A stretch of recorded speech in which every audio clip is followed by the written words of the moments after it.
CSUF College of Communications. As you know, I am Stephanie Bearford. This is, I'm gonna go for it, Christina. Annalisa. Amanda.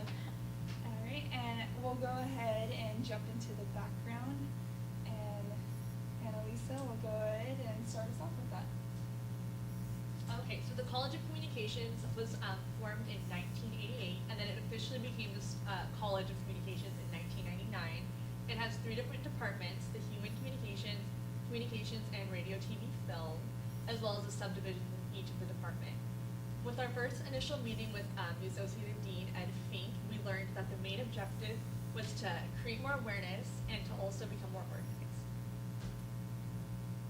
To help reach these goals, we created a SWOT, which we can see here. One of the biggest strengths that the college does have is it's one of the largest units in the country with the top graduation rate for Latinos, which is really awesome.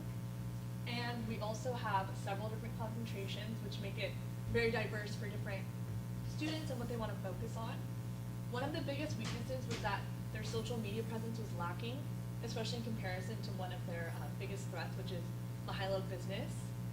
And also one of the biggest threats was that the School of Communication doesn't really have that sense of community like the School of Business does. So that was one of our big goals as well. And one of the opportunities that we had was that we could generate a really great social media, just as we can with the Facebook and other platforms. So one of our goals was to actually go through the website and go through every single web page, because unfortunately there are some links that lead to nowhere, and when you go to click a download, nothing comes up and you're kind of left wondering, like, where did all this information go? So you have to find like other ways and other channels to get that information. So what we did, and Annalisa actually helped me, we tried to go through every single page and tab, and we actually documented every dead link, and unfortunately some of these down here, they don't work, so we made sure we documented those, and to give to the whoever's in charge of the tech, we're gonna work with him so he can fix those and make them able to click on them. So again, our goal was just to make it up to date. Also, some information actually isn't right, so we also want to update the information, contact list, and make sure that all the pages are correct. And to measure that success, it's actually just in making sure that all the websites are right and that everybody can use them. All right, and our second goal was focusing on our activity on social media. And as you can see, the difference here between the communications department and the Mahalo building, college, you can see the differences in the likes between 140 likes and 5,454 likes. So there was quite a huge difference in that, and we did compare to other College of Communications. So with some research looking into what type of posts interacted with the students, we therefore created a social media plan for the College of Comm. And what we did, we have some samples on the next slide. We interacted with the students by engaging them with something that's more timely, and for example, we have for May 4th, 2015, we have something that was relevant to finals week. It says, "May the 4th be with you this finals week." And then we also try to incorporate communication since it is our target audience, communication students. We focused on communication, so we did an example for one here. It says, "Summer break is here. How will you continue to use your communication skills over break?" Asking our audience questions so we can have greater engagement. And we, with doing this research, are hopefully gonna have more interaction if they do implement the social media plan. However, we were not able to implement any of these campaigns because it's more of a bureaucratic organization, so it would go through a very thorough process to have approval. But we do have the template for them, so therefore they can go ahead and copy and paste. And this was actually done for once a week throughout the whole entire spring semester, so spring 2015 semester. So they have at least one post a week that they can copy and paste if they do approve it. And they should also try to create more activity by having someone post things that are relevant to events. I did have some posts about Comm Week, about some expos going on, so that way it keeps the students engaged with what's going on within the school.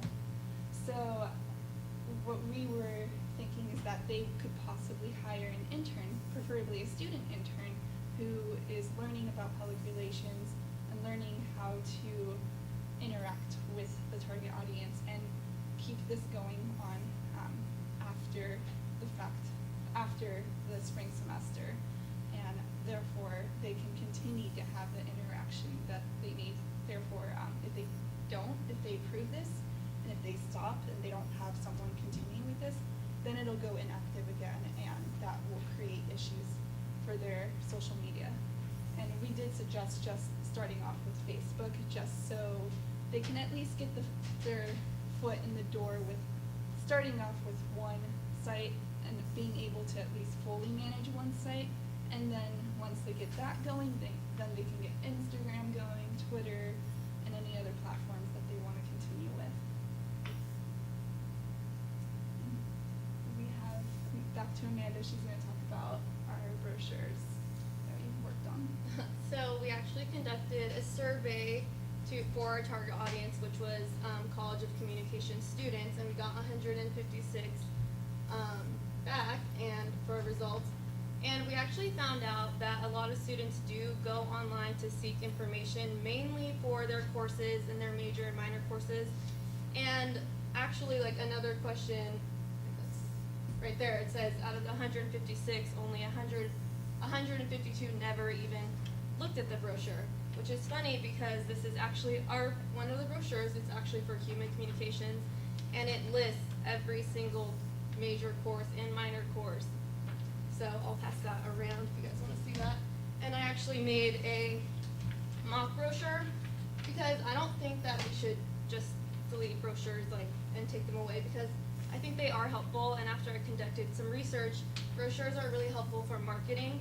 So I think that we should use these as marketing tools for prospective students, and I kind of made them so I made them more, I targeted the prospective students and gave them more information. And also on that one, human communication studies, there were some things that should be capitalized and that weren't, so I kind of fixed that too. Here's the mock one I made. So again, I conducted a survey, and I didn't want to take away the brochures at all because I think we can make use of them. They just need to be targeted to the prospective students, because if you think about it, the College of Communications is our product, and we want to get more students to come to this school and take this major. So if you think about it, it's kind of like a touch point, and I wanted to get our brochures into their homes and their houses so the students can look at it with their parents also, and then hopefully decide to come here. Okay, so our future suggestions for the College of Comm are, like she touched on before, fixing all of the inactive and dead links. There is a list that she composed that she'll be sending up. I think by now you had mentioned we could send it to you, and you can talk to the IT people about fixing that. Maintain the regular Facebook posts, like she mentioned before. Hire a student. That could even possibly be an internship for a student. They could hire more than one student eventually to get all of their social media going. It's kind of a win-win. Helps the students, helps the school. Add all of the current brochure information that is on the print brochure to the website, since there's so much listed there. All of the course offerings could just be listed on the website, and keep only the essential information that would really make a student want to try that major on the brochure. And then implement the brochure redesign. She did make a mock brochure per Dr. Pink's request, so if that gets approved, then hopefully that can be implemented and those can replace the old brochures. And in conclusion, we want to thank Professor Ebineau and Dr. Swanson for allowing us to work with the College of Communications. And we also want to thank our client. We work more directly with Dr. Fink, so we really want to thank him for helping us out with providing us all the information we needed. And then also